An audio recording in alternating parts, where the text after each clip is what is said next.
Next question. Find the factors of x square minus x minus 132. x square minus x minus 132 యొక్క కారణాంకాలు.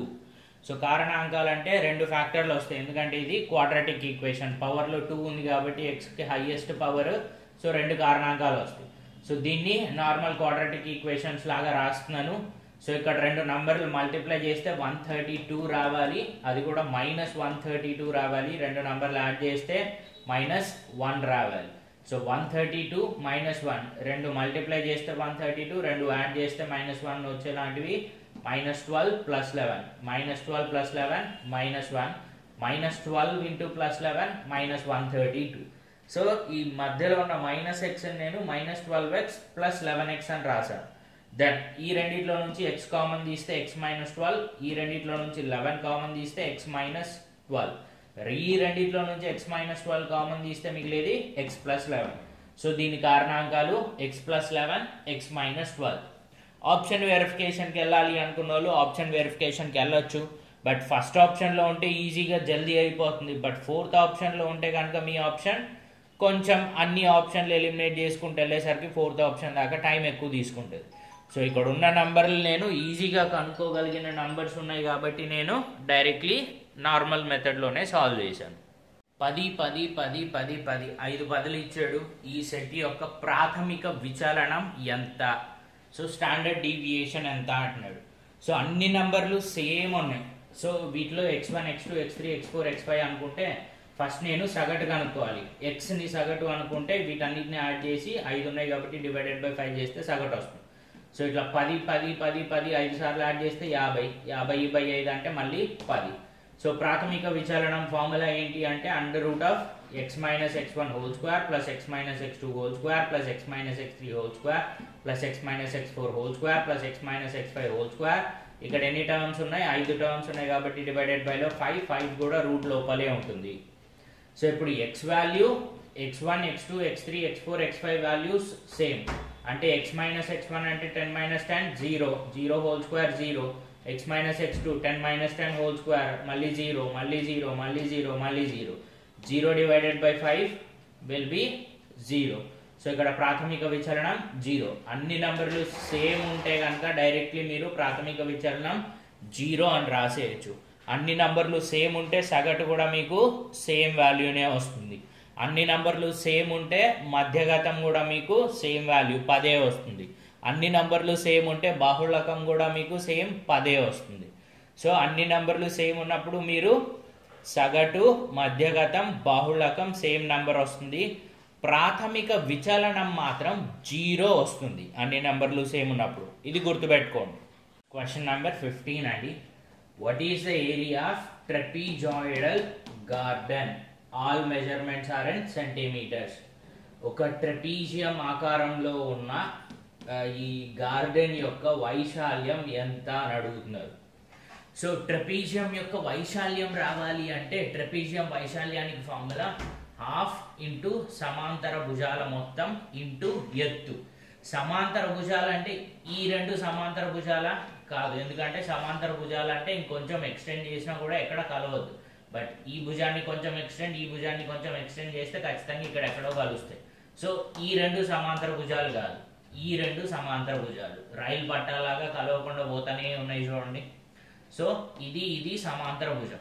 నాకు సమాంతర భుజాలు మొత్తం కావాలి. నాకు ఆల్రెడీ ఒక భుజం తెలుసు. సో ఇంకో భుజం కనుక్కుంటే నేను ఈ భుజం పొడవు తెలిస్తే ½ × 15 + ఈ భుజం పొడవు × ఎత్తు అంటే ఇది. ఒక శీర్షం నుండి ఎదుటి భుజానికి గీసిన లంబరేఖ పొడవుని ఎత్తు అంటారు.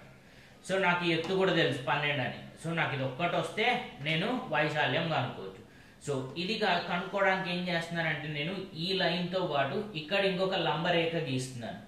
ఈ శీర్షం నుండి ఈ భుజానికి, ఈ శీర్షం నుండి ఈ భుజానికి ఇంకో లంబరేఖ.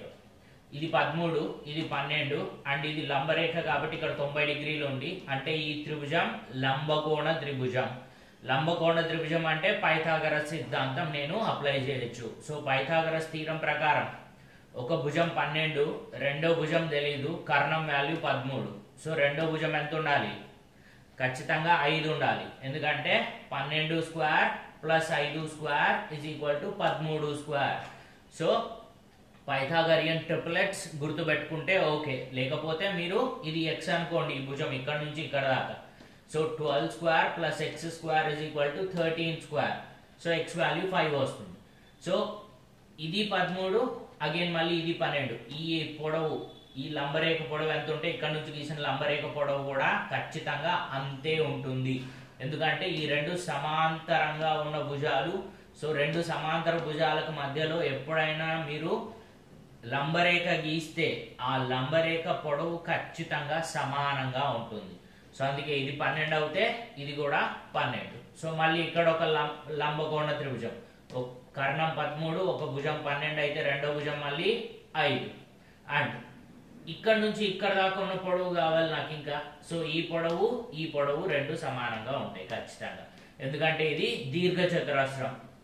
ఇక్కడ 90 డిగ్రీలు ఉంటే ఇటు పక్క 90 డిగ్రీలు. సో ఇక్కడ 90, ఇక్కడ 90, ఇక్కడ 90. కాకపోతే ఈ పొడవు వేరు వేరే ఉన్నాయి కాబట్టి దీర్ఘ చతురస్రం. ఈ రెండు పొడవులు కూడా సమానంగా ఉంటే చతురస్రం అనేవాడిని. సో దీర్ఘ చతురస్రంలో ఎదుటి భుజాల పొడవులు సమానంగా ఉంటాయి. సో అందుకే ఇది 15 ఉంటే ఇది కూడా 15 ఉంటుంది. సో ఇప్పుడు ఈ రెండో సమాంతర భుజం యొక్క పొడవు ఎంత వచ్చిందంటే 15 + 5 + 5, 15 + 10 25. సో ఇప్పుడు సమాంతర భుజాల మొత్తం ఎంత అంటే ఒకటి 15, ఇంకొకటి 25. సో 15 + 25 ఇంటూ ఎత్తు ఎంత 12. సో 15 + 25 అంటే 40. 40/2 20. 20 ఇంటూ 12 240. అన్ని ఇచ్చినవి సెంటీమీటర్స్ లో ఇచ్చారు కాబట్టి ఇక్కడ మీకు చదరపు సెంటీమీటర్లు లేదా స్క్వేర్ సెంటీమీటర్స్ లో ఆన్సర్ వస్తుంది. 17, 18, 28, 19, 16, 18, 17, 29, 18 ఈ డేటా యొక్క రేంజ్ అంటే వ్యాప్తి, మోడ్ అంటే బహుళకం విలువలు ఎంత? వ్యాప్తి అంటే ఏం చేయాలి, నేను వీటిలో ఉన్న వాటిలో హైయెస్ట్ నెంబర్ తీసుకోవాలి మైనస్ లీస్ట్ నెంబర్ తీసుకోవాలి. అన్నిటికంటే ఎక్కువ ఉన్న నెంబర్ 29, అన్నిటికంటే తక్కువ ఉన్నది వీటిలో 16. సో 29 - 16 ఎంత 13. So range 13. దెన్ బాహుళకం అంటే ఇచ్చిన వాటిలో ఎక్కువ సార్లు రిపీట్ అయ్యే నెంబర్ ఏది ఉంటుందో అదే బాహుళకం. ఇచ్చిన దాంట్లో 17 ఎన్నిసార్లు వచ్చింది, 2 సార్లు వచ్చింది. 18 ఎన్నిసార్లు వచ్చింది, 1, 2, 3 సార్లు. 19 ఒకసారి, 28 ఒకసారి, 16 ఒకసారి, 29 ఒకసారి. సో ఎక్కువ సార్లు ఏది రిపీట్ అవుతుంది 18. ఎన్నిసార్లు రిపీట్ అవుతుంది 3 సార్లు. సో 18 బాహుళకం. So option number B correct option. వ్యాప్తి 13, బాహుళకం 18. క్వశ్చన్ నెంబర్ 23 అండి. sin θ + cos θ whole square is equal to a + b whole square format లో ఉంది. సో ఎక్స్పాండ్ చేస్తాను. a² + b² + 2 times of a into b sin θ into cos θ. So నాకు sin² θ + cos² θ is equal to 1 అని తెలుసు. So sin² θ cos² θ place లో 1 పెట్టాను, plus 2 times of sin θ cos θ. Option లో ఇట్లానే ఉంది. సో నేను కూడా ఇక్కడ తోటి ఆపేస్తాను.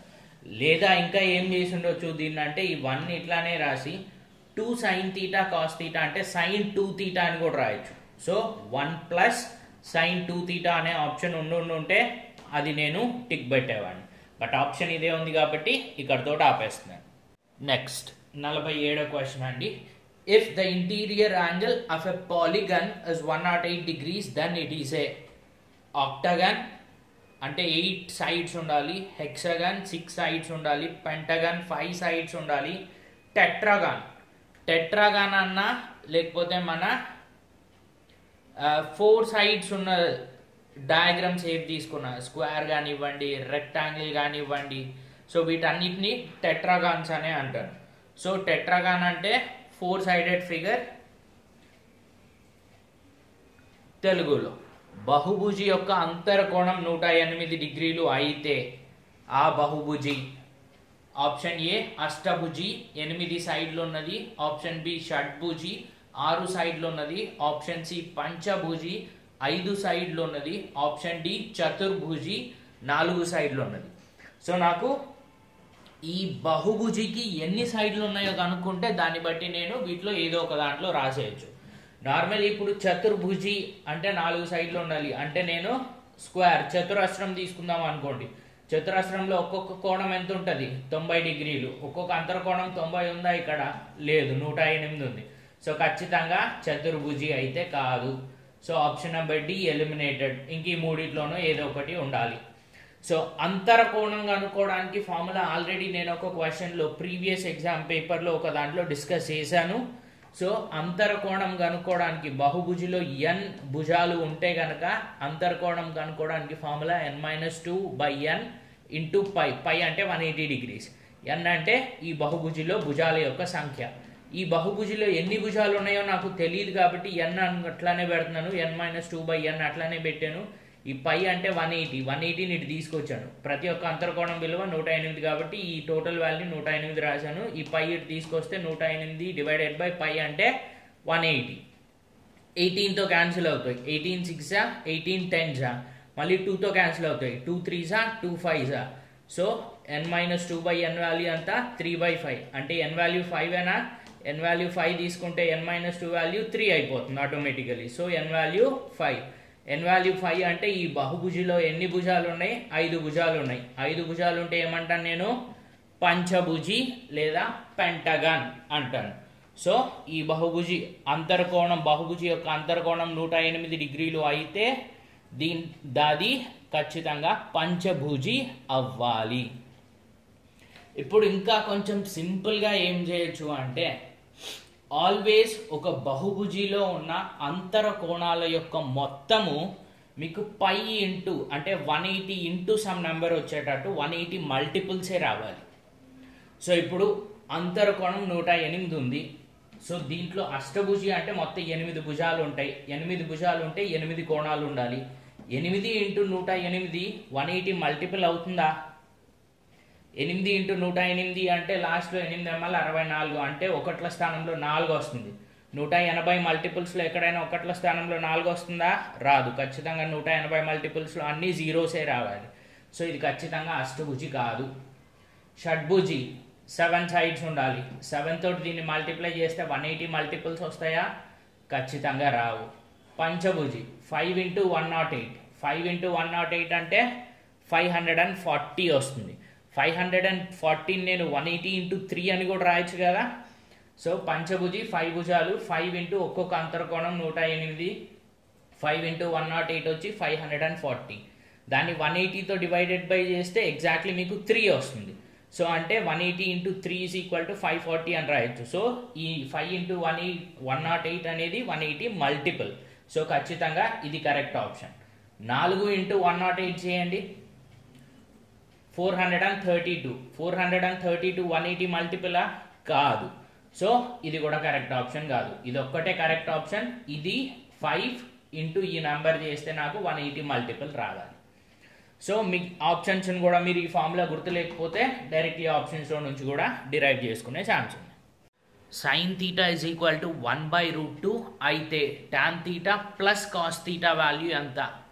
సైన్ తీటా 1/√2 అవ్వాలి అంటే తీటా వాల్యూ ఎంత ఉండాలండి? 45 డిగ్రీస్ ఉంటే సైన్ 45 వాల్యూ 1/√2. సో తీటా అంటే 45. Tan 45 value 1. Cos 45 value 1/√2. So 1 plus 1/√2. So √2 ఇటు తీసుకొస్తే √2 into 1 is √2 plus 1 whole divided by √2. Option number 4లో చూడండి, ఈ రెండు రివర్స్లో ఇచ్చాడు. √2 ప్లస్ 1 బదులు 1 ప్లస్ √2 whole divided by √2 అని ఇచ్చాడు. So option number 4 is the correct option. Next question number 53. 7 5 5 2 7 6 5 3 7 6 ఈ నంబర్లు ఇచ్చారు. ఈ నంబర్ల యొక్క మీన్ అండ్ మీడియన్ కనుక్కోమంటున్నారు. మీన్ అంటే సగటు, మీడియన్ అంటే మధ్యగతం. సగటు ఎట్లా వస్తుంది? సగటు మీన్ అన్న యావరేజ్ అన్న ఒకటే. సో సగటు కనుక్కోవాలి అంటే ముందు ఇవన్నీ యాడ్ చేస్తాను. సో ఇవన్నీ యాడ్ చేశాను డివైడెడ్ బై ఇవన్నీ నెంబర్లు ఉంటే ఆ నెంబర్ వేయాలి. ఎన్ని ఉన్నాయి ఇవంటే 5 + 5 10 నెంబర్స్ ఉన్నాయి. సో డివైడెడ్ బైలో 10. ఇవన్నీ యాడ్ చేస్తే 53 divided by 10 is equal to 5.3. Then మధ్యగతానికి వస్తే ముందు ఈ నంబర్లు నేను ఆరోహణ క్రమంలో కానీ అవరోహణ క్రమంలో కానీ అరేంజ్ చేసుకోవాలి. Increasing order or decreasing order. So నేను ఆరోహణ క్రమంలో ఇంక్రీజింగ్ ఆర్డర్లో పెట్టుకుంటూ పోయినా 2 ఒకటే ఉంది, 3 ఒకటే ఉంది, 5లు 1 2 3 ఉన్నాయి, 3 5లు, దెన్ 6లు 2 ఉన్నాయి, దెన్ 7లు మళ్ళీ 3 ఉన్నాయి. సో రాసిన తర్వాత ఇటు ఎన్ని నెంబర్లు వదిలేస్తానో ఇటు కూడా అన్ని నెంబర్లు వదిలేసి మధ్యలో తీసుకోవాలి. ఇక్కడ టోటల్ 10 ఉన్నాయి. 10 ఉంటే ఇటు 5 అటు 4 వదిలేయచ్చా అంటే కుదరదు కదా, మధ్యలోది కావాలి అంటే. సో ఇటు 4 వదిలేస్తే మధ్యలో 2 మిగులుతాయి. సో ఈ రెండిట్లో ఏది మధ్యగతం అంటే ఈ రెండిటికి యావరేజ్ తీయాలి మళ్ళీ నేను, అంటే మీన్ కనుక్కోవాలి. సో మీన్ అంటే 5 + 6 2 నంబర్లు యాడ్ చేస్తున్నాం కాబట్టి /2. 5 + 6 is 11, 11/2 is 5.5. సో మధ్యగతం 5.5. వృత్త వైశాల్యము 9π స్క్వేర్ సెంటీమీటర్స్ అయితే వృత్తం చుట్టుకొలత ఎంత? వృత్త వైశాల్యం ఫార్ములా ఏంటండి? πr². ఇందులో π అంటే 22/7, r అంటే ఏంటి? వృత్తం యొక్క వ్యాసార్థం. So radius of the circle. So πr² value ఎంత ఇచ్చాడు? 9π ఇచ్చాడు. π క్యాన్సిల్, r² = 9. r² 9 అంటే r +3 అవ్వచ్చు, -3 అవ్వచ్చు. ఎందుకంటే +3² అన్నా 9, -3² అన్నా 9. బట్ నేను -3 తీసుకోకుండా ఓన్లీ +3 రాశాను. ఎందుకని? వృత్త వైశాల్యం నెగటివ్ ఉండే ఛాన్స్ లేదు. సో ఖచ్చితంగా పాజిటివే ఉండాలి, అట్లయితేనే వృత్తం ఫామ్ అవుతుంది. సో ఓన్లీ +3 తీసుకుంటున్నా. సో వృత్తం యొక్క వ్యాసార్థం 3 సెంటీమీటర్లు. వృత్తం చుట్టుకొలత ఫార్ములా 2πr. సో ఆన్సర్లో చూసాను వాడు పై అట్లానే పెట్టాడు, సో అందుకే నేను కూడా పై అట్లానే పెడుతున్నాను. లేకపోతే నంబర్స్లో రాసేసి ఉంటే 22/7 అని తీసుకుని ఉండేవాడిని. సో 2 × π × r వాల్యూ అంతా 3 సెంటీమీటర్స్. So 2 × 3 6π centimetres. సో వృత్తం యొక్క చుట్టుకొలత సర్కంఫరెన్స్ 6π సెంటీమీటర్స్.